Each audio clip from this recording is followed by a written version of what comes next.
Bonjour à tous. Je voudrais aussi remercier les 4 académies de m'avoir permis aujourd'hui de présenter cet exposé. Et je voudrais aussi remercier Robert pour son introduction qui est vraiment très claire et qui va permettre de rebondir assez vite sur le travail qu'on réalise.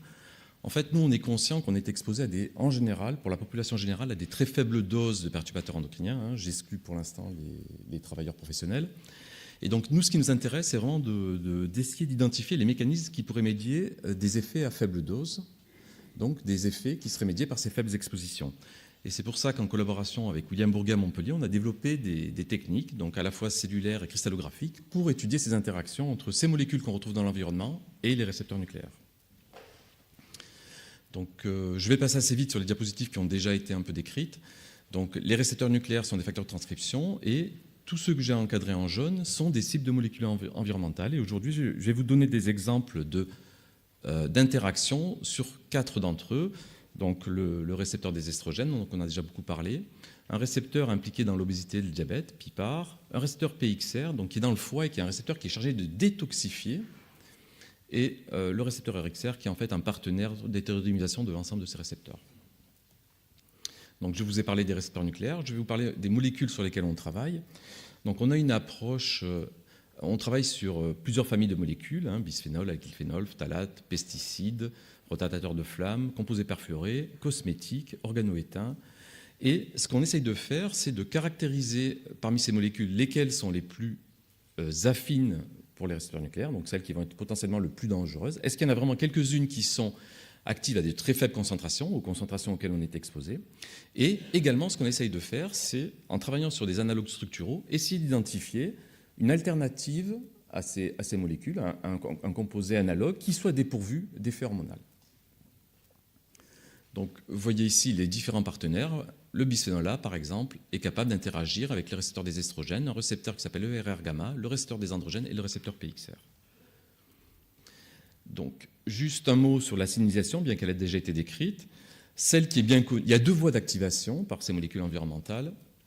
La voie la plus classique, connue, la voie génomique, où les molécules vont se lier au récepteur nucléaire. Le récepteur nucléaire va se lier sur les promoteurs de gènes et induire une expression de gènes qui va conduire à une réponse cellulaire. Mais il y a une voie qu'on commence à explorer, une voie non génomique, qui pourrait expliquer peut-être des effets faible dose, mais pour l'instant, on ne dispose pas encore de méthodes in vitro suffisamment robustes pour étudier cette voie-là. C'est pourquoi aujourd'hui, je ne vous parlerai que de cette voie génomique. Donc, pour l'étudier, nous, on utilise des modèles cellulaires in vitro, mais on peut également utiliser des modèles in vivo. Donc, ces modèles ont l'avantage d'être utilisables à haut débit, donc de permettre de tester plus facilement les 100 000 molécules qu'il faudrait tester. Donc, c'est tout simplement des lignées cellulaires humaines qui expriment la luciférase sous le contrôle d'un récepteur nucléaire. On a établi différentes lignées pour les différents récepteurs nucléaires. Je vais peut-être passer dans différents contextes cellulaires pour avoir plus ou moins de métabolisme, par exemple. Voilà. Et le deuxième outil, c'est celui développé par mon collègue William Bourget, c'est la cristallisation de récepteurs nucléaires. Donc ça consiste à produire le domaine de liaison à l'hormone du récepteur nucléaire, le purifier, le cristalliser avec les perturbateurs endocriniens, l'exposer aux rayons X. Ça permet d'avoir une carte de densité électronique qui va permettre de comprendre, en construisant un modèle, comment le perturbateur endocrinien se lie au récepteur.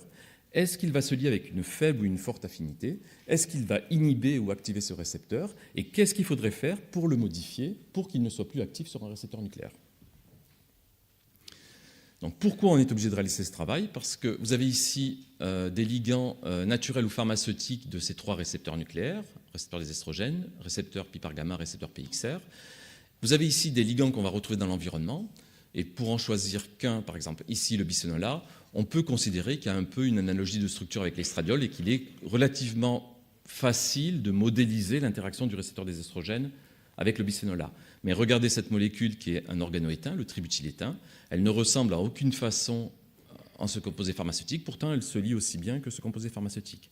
Et c'est pour ça qu'il nous a fallu développer des tests in vitro pour mesurer ses activités et ensuite des tests cristallographiques pour comprendre comment ces molécules, qui ont des structures très différentes, peuvent activer un récepteur nucléaire. Donc, je vais passer maintenant aux exemples. C'est évident qu'on a commencé par travailler sur le bisphénol A, qui est ici, sur des analogues du bisphénol A.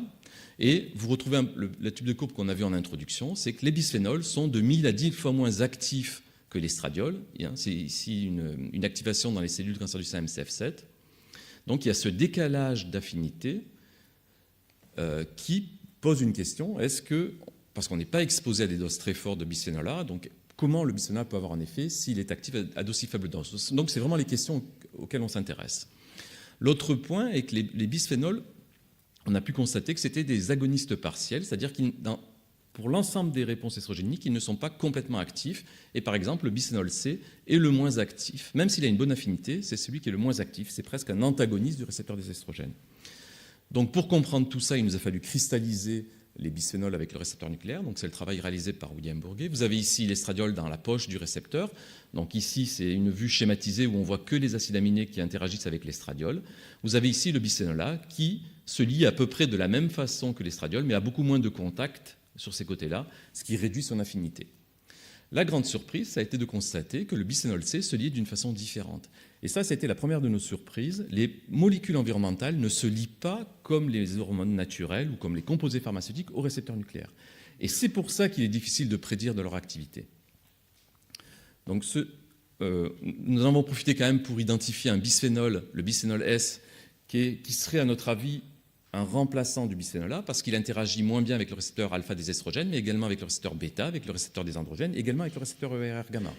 Donc à choisir un bisphénol, on aurait tendance à choisir celui-là. Donc ce travail-là, on l'a réalisé pour l'ensemble des molécules xénoestrogéniques. Donc la diapo est petite, mais vous avez ici un parabène, ici un retardateur de flamme, ici un pesticide.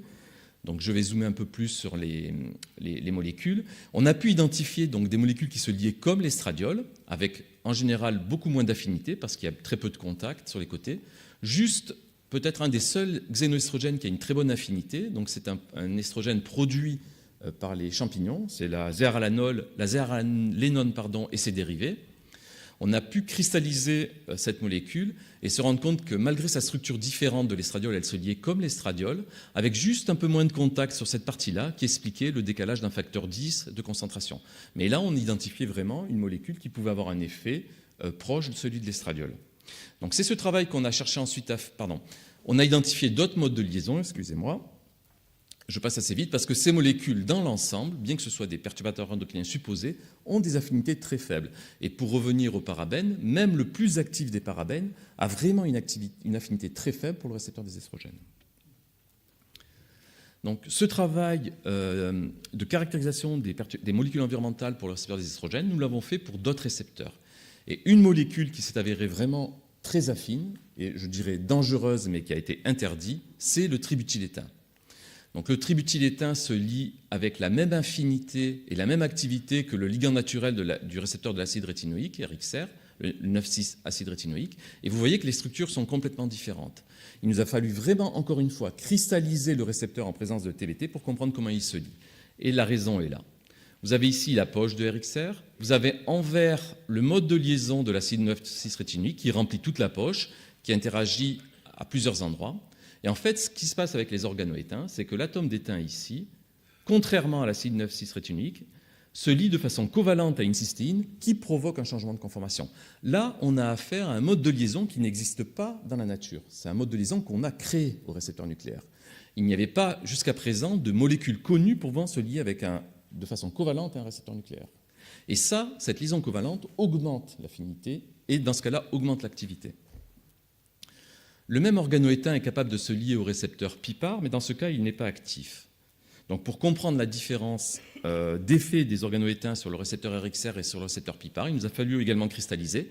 Et ce qu'on a pu voir, c'est que la cystéine qui était liée covalemment par l'organoétain se trouvait à un autre endroit du récepteur qui donc, permet une bonne affinité, mais pas une bonne activité. Et pour finir, ce que l'on suppose, c'est que les organoétains pourraient se lier à d'autres récepteurs nucléaires qui ont des cystéines dans leur poche. Le seul exemple que l'on a exploré pour l'instant, c'est le récepteur des glucocorticoïdes. Et en effet, il y a une cystéine qui lie covalemment les organoétains. Quand on mute cette cystéine, on perd l'interaction. Nous avons continué à explorer l'activation de ce récepteur parce que le récepteur PIPAR est activé par beaucoup de molécules, des retardateurs de flamme bromée comme le tétrabromobisphénol A. Les composés perfluorés, ces composés qui sont présents dans les revêtements de poils antiadhésifs ou dans des vêtements imperméables. Il est aussi activé par un phtalate, le MHP. Et on avait du mal à comprendre comment ces molécules de structure très différentes pouvaient activer presque aussi bien que la rosiglitazone, qui est le ligand pharmaceutique. Donc on a encore une fois réalisé de la cristallisation. On a mis en évidence le mode d'action du tétrabromobisphénol A, qui est en fait un mode de liaison partiel. Il n'active pas complètement le récepteur. Et c'est dû ici à une distance entre une hélice du récepteur importante pour l'activité et la molécule. Et par contre, notre surprise a été de voir que les composés perfluorés ou les phtalates pouvaient activer plus complètement le récepteur, même s'ils le faisaient avec une plus faible activité. Et là, il a fallu cristalliser. Et là, notre surprise a été de constater qu'il y avait plusieurs molécules, par exemple 3 molécules de PIFOA dans la poche du récepteur, 2 molécules de phtalate dans la poche du récepteur. Et ça, encore une fois, c'était quelque chose de différent. Ça n'existe pas pour les molécules naturelles. Normalement, il y a une hormone pour un récepteur. Là, on mettait en évidence qu'il y avait 2 à 3 ligands qui pouvaient rentrer dans la poche de ces récepteurs. Alors, il existe plusieurs récepteurs à poche large. C'est vrai que ces récepteurs-là ont une poche plus large que le récepteur des estrogènes. C'est par exemple le récepteur pi par gamma, le récepteur pi par alpha, et c'est également le récepteur PXR. Donc, ce récepteur est très important. C'est un récepteur qui est exprimé dans le foie, qui est chargé de détoxifier. C'est une cible majeure de l'industrie pharmaceutique. C'est un récepteur qu'il ne faut pas activer, parce que comme il va détoxifier, si vous traitez par un médicament qui active ce récepteur, vous allez augmenter le métabolisme de vos hormones naturelles ou de notre traitement pharmaceutique que vous prenez. Donc c'est en général un récepteur qui est à éviter d'activer, et en général c'est une première cible de l'industrie pharmaceutique. C'est un des récepteurs qui est, lui ou ses enzymes, enfin les gènes cibles comme par exemple le cytochrome 3A4, sont les premières cibles qu'on évalue. Mais on les évalue toujours face à une molécule seule. Vous avez vu dans ma diapositive précédente qu'il y avait 2 ligands dans la poche du récepteur pi par gamma. PXR est un récepteur aussi avec une poche très large. Et ce qu'on s'est demandé, si l'ensemble de ces molécules-là, vous voyez qu'il y a beaucoup de cibles, qui activent le récepteur à forte concentration, ne pouvaient pas se lier à 2 dans la poche du récepteur et l'activer de façon synergique. Et c'est ce qu'on a pu constater en faisant un criblage sur à peine une quarantaine de molécules.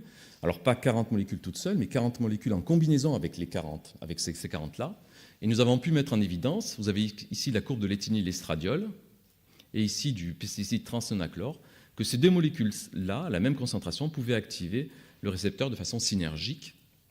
Donc c'est un travail qui a déjà été présenté ici par mon collègue William Bourguet. Et cette activation synergique était bien due à une liaison synergique des 2 molécules dans la poche du récepteur. Et pourquoi synergique? Parce que depuis, nous avons identifié d'autres combinaisons de molécules dans un récepteur, parce que les 2 molécules se lient dans le récepteur, mais interagissent également entre elles, et de ce fait-là, créer un nouveau ligand qui va avoir une affinité plus forte pour le récepteur. Et si ici on a vu une interaction entre un pesticide et un pharmaceutique, donc on est peut-être un peu plus proche de la toxicologie, je me demande s'il ne faudrait pas également tester les pharmaceutiques en combinaison pour essayer de voir si certaines interactions médicamenteuses ne seraient pas dues à une activation à 2 et synergique de ce récepteur par des combinaisons de médicaments qu'on prendrait. Voilà. Donc juste en conclusion, les approches que nous avons développées, donc ce criblage d'activité récepteur nucléaire à l'aide de lignées cellulaires bioluminescentes, donc technique in vitro, cette cristallisation de récepteurs pour bien comprendre comment ces perturbateurs endocriniens interagissaient avec les récepteurs, et est-ce que vraiment ils pouvaient interagir à faible dose, est-ce qu'ils pouvaient vraiment interagir de façon synergique ou pas. Je pense qu'elles doivent nous permettre de mieux comprendre les interactions, et avec des approches plus intégrées, bien sûr, des modèles in vivo, où l'étude épidémiologique est le pendant de l'in vivo pour l'homme, pour tenir compte du métabolisme, pour tenir compte de l'exposition, devrait quand même nous aider dans un futur que j'espère pas très lointain à identifier des composés industriels dénués d'effets hormonaux. Et juste ma dernière diapositive pour remercier donc les gens de mon groupe qui font toutes les études fonctionnelles, donc les personnes qui travaillent avec William Bourguet pour toutes les approches cristallographiques, nos nombreux collaborateurs, je n'ai pas cité ici les collaborateurs qui travaillent par exemple sur des techniques in vivo ou autres, et les financements sans lesquels on ne pourrait rien faire, donc l'ANR, le plan cancer environnement, l'ANSES et le PNRPE. Je vous remercie.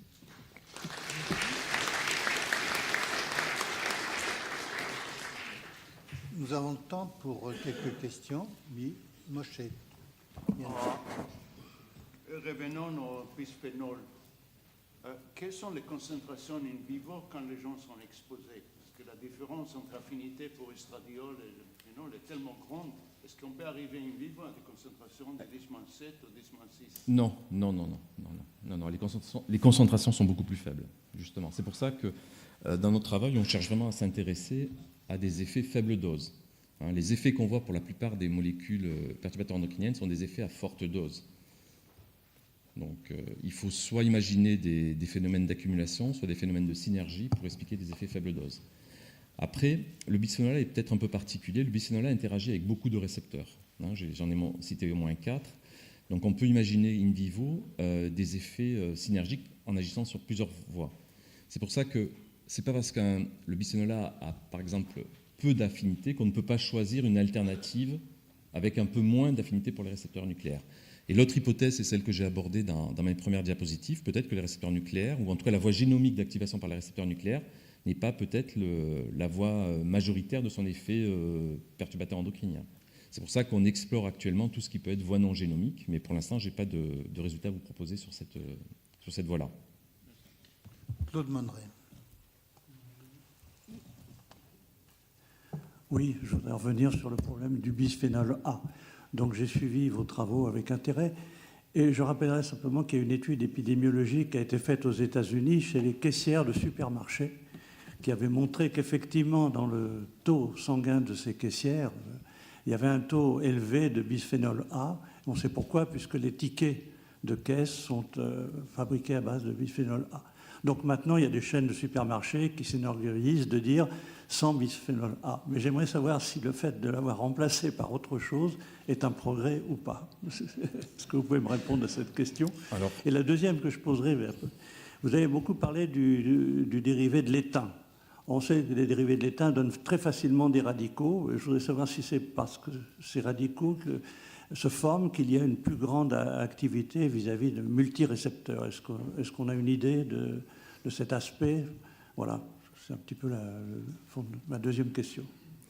Donc par rapport à la première, je pense que j'ai cru comprendre que c'était le bisphénol S qui était utilisé. Donc c'est un bisphénol qui a moins d'activité que le bisphénol A par rapport aux cibles que j'ai citées, donc les cibles des récepteurs nucléaires. Il faut savoir que le bisphénol A est un bisphénol aussi qui se métabolise assez vite, il se conjugue assez vite. Voilà, donc voilà pour répondre à votre question. Concernant les organoétains, on est vraiment persuadé que c'est ce mode de liaison covalent en fait qui crée la toxicité. Et il y a des études qui ont été faites sur donc les escargots de mer où là, vous savez que c'est en mer qu'on s'est rendu compte des effets toxiques du bisphénol A. C'est que dans un milieu quand même très dilué des organoétains, il perturbait le développement des huîtres et de certains escargots. Et il y a eu des études qui ont montré avec des ligands pharmaceutiques activant un RXR qu'on reproduisait l'effet de l'organoétain. Donc on est vraiment persuadé que son effet est dû à cette liaison covalente faible, mais qui augmente énormément l'affinité de la molécule pour le récepteur. Juste un tout petit point avant que vous répondiez à la deuxième question. Soyons précis au point de vue chimique, c'est une liaison covalente, elle n'est pas faible, elle est covalente, c'est non spécifique, et les alkylants alkyles, et donc effectivement c'est la toxicité des alkylants. Donc on ne parle pas d'affinité comme une affinité réversible. Juste la liaison covalente faible, c'est parce que en spectrométrie de masse, quand on a des conditions très dures, on arrive à casser la liaison, alors qu'avec des conditions... Voilà. Ok. Bien. Il y a M. Claude Jaffiol et ensuite Jean-François Valle. Pardon. Oui, j'ai vu que vous aviez étudié parmi les molécules la rosiglitazone, n'est-ce pas? Or, les glitazones sont des antidiabétiques qui ont été retirés du marché en France en raison de leurs effets secondaires, en particulier cardiovasculaires. Cet avis n'est pas partagé par tous les pays. Aux États-Unis, les glitazones sont largement employés car ce sont d'excellents insulinosensibilisateurs. Alors ma question est la suivante. En fonction de vos travaux sur les glitazones et des liaisons avec les récepteurs, pensez-vous que l'attitude des autorités françaises qui ont retiré du marché les glitazones soit justifiée? Je ne pourrais pas vous répondre parce qu'en fait, nous, on a vraiment utilisé la rosiglitazone comme un ligand de référence pharmaceutique du récepteur. On s'est beaucoup plus intéressé aux ligands environnementaux. Ça a été pour nous le ligand naturel, mais expérimental, en fait. Donc, j'ai pas d'avis à vous donner sur le... Enfin, je ne me sens pas compétent pour vous répondre du point de vue pharmaceutique. Jean-François Bach et ensuite Pierre Corvol. Oui, je voudrais poser une question, à vrai dire, aux deux orateurs qui concerne la toxicologie Parce que, évidemment, quand on entend tout cela, on a un peu le vertige par rapport aux études toxicologiques que ça implique. Alors, dans quelle mesure tous ces effets que vous avez décrits, y compris ceux des mélanges, affectent la méthodologie toxicologique qui était relativement traditionnelle, comme Robert Bárokyi l'a évoqué pendant de nombreuses années, parce qu'il est évident que non seulement ça complique beaucoup, mais en plus cette toxicologie va devoir être étendue, comme elle l'est déjà d'ailleurs, non seulement aux médicaments, mais à beaucoup de produits qu'on ne soupçonnait pas rentrer dans cette orbite. Je commence rapidement et puis je te laisse la parole. Juste pour le dernier exemple, si vous voulez, je crois que c'est important, et ça, Robert, c'est un message même que je pense que j'ai pris à Robert. Je pense qu'il faut bien connaître le mécanisme, et ça va aider à quand même restreindre l'étude toxicologique. Là, ce qu'on a mis en évidence pour certains récepteurs nucléaires, c'est que la poche était tellement large qu'elle pouvait lier deux molécules. Donc je crois, au moins pour le récepteur PXR, qui est une cible de l'industrie pharmaceutique, qu'il faudrait vraiment, quand on teste une molécule sur ce récepteur, imaginer qu'une autre molécule puisse se mettre à côté et provoquer un effet plus important. Voilà. Donc je ne pense pas qu'il faille tout multiplier, mais c'est clair qu'en connaissant un peu plus le mécanisme, on peut affiner et compenser. On n'avait pas pensé pour les récepteurs nucléaires à poche large à analyser des combinaisons. Bon, je crois qu'il faut en tenir compte. Robert, si tu veux compléter. Je pense qu'on a déjà... on commence déjà à pas mal étudier des molécules qui ne sont pas du tout des composés pharmaceutiques. Le protocole REACH impose en Europe d'avoir une autorisation pour certaines molécules qui sont perçues comme étant les plus dangereuses ou les plus à risque. Donc il y a certainement une extension des tests toxicologiques qui va se faire sur un champ beaucoup plus large de molécules. Il faut en avoir parfaitement conscience. L'intérêt de l'approche mécanistique qu'on propose, c'est qu'à partir du moment où on a des arguments pour dire voilà, si ça touche tel récepteur avec telle affinité, on peut penser que ça peut avoir un effet au cours du développement sur telle ou telle cible. Eh bien, on peut restreindre le type de test et le rendre peut-être plus facile. Donc, il y a beaucoup d'approches qu'on utilise, qu'on appelle des read-across, des molécules qui ressemblent à d'autres molécules dont on connaît le mécanisme et pour lesquelles donc, on peut assimiler un nouveau mécanisme. Donc, moi, je pense que ça va effectivement passer par une phase de grande complexité, mais il faut le reconnaître, mais pour aboutir in fine peut-être à finalement avoir les tests les plus parlants et les plus prédictifs d'un effet toxique. Et là, c'est là qu'on pense que les mécanismes peuvent aider. Pierre Corvol. Oui, les hormones, beaucoup d'hormones stéroïdiennes, les glucocorticoïdes, les œstrogènes, les androgènes sont véhiculés dans le plasma par des protéines de liaison et avec une affinité quand même importante, et ça détermine la quantité d'hormones libres qui peut aller à l'organe cible. Donc, est-ce que vous avez fait des travaux pour étudier l'interaction au niveau, je dirais, moléculaire, éventuellement une cristallographie, pour voir si le bisphénol A ou d'autres molécules apparentées se lient sur ces protéines, avec quelle affinité? Est-ce que là aussi, cet effet dual que vous avez vu sur un récepteur nucléaire peut se retrouver sur une protéine de liaison? C'est important en termes de disponibilité de ces polluants. Oui, non, vous avez raison, tout à fait raison, mais nous, on ne travaille que sur les récepteurs nucléaires et c'est déjà beaucoup de travail.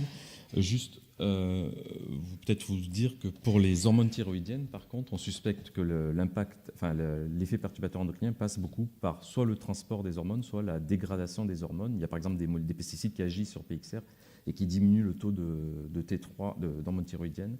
Donc c'est un travail qui est fait alors par certaines équipes, mais c'est vrai que il n'y a pas beaucoup d'équipes qui travaillent sur les transporteurs d'hormones et les interactions des perturbateurs endocriniens avec ces transporteurs. Y a-t-il une autre question? Oui, s'il vous plaît. C'est encore plus compliqué parce que dans l'organisme, il y a des mécanismes de compensation et de régulation. Alors, Pierre a évoqué la liaison dans le sang, dans le plasma. Mais par exemple, si un individu reçoit des hormones thyroïdiennes, son taux de testostérone va augmenter par augmentation de la liaison. Dans la maladie de Basedow également, il va y avoir une augmentation du taux de testostérone. Mais il n'y aura pas d'effet physiologique parce que cette augmentation va être compensée par une sécrétion hypophysaire qui va faire que finalement le taux libre va être remis au même niveau. Donc c'est difficile parce qu'à partir de données qui sont des données expérimentales, il faut extrapoler à ce qui va se passer dans l'organisme entier. Et dans l'organisme entier, il y a heureusement tout un ensemble de mécanismes de compensation, de régulation, etc. Juste pour répondre, on est complètement d'accord. C'est pour ça que nous, on est vraiment là sur la première étape, qui est vraiment l'interaction avec les récepteurs nucléaires. Il faudrait également travailler sur les protéines membranaires. Et après, il faut faire des études in vivo, en sachant que, par exemple, ces phénomènes de compensation sont très différents, peuvent être différents d'une espèce animale à celle de l'homme. Je pense par exemple aux hormones thyroïdiennes. Mais il est évident qu'il faut une approche globale pour caractériser l'effet des perturbateurs endocriniens. Bien, je vous remercie. Nous allons passer à l'orateur suivant.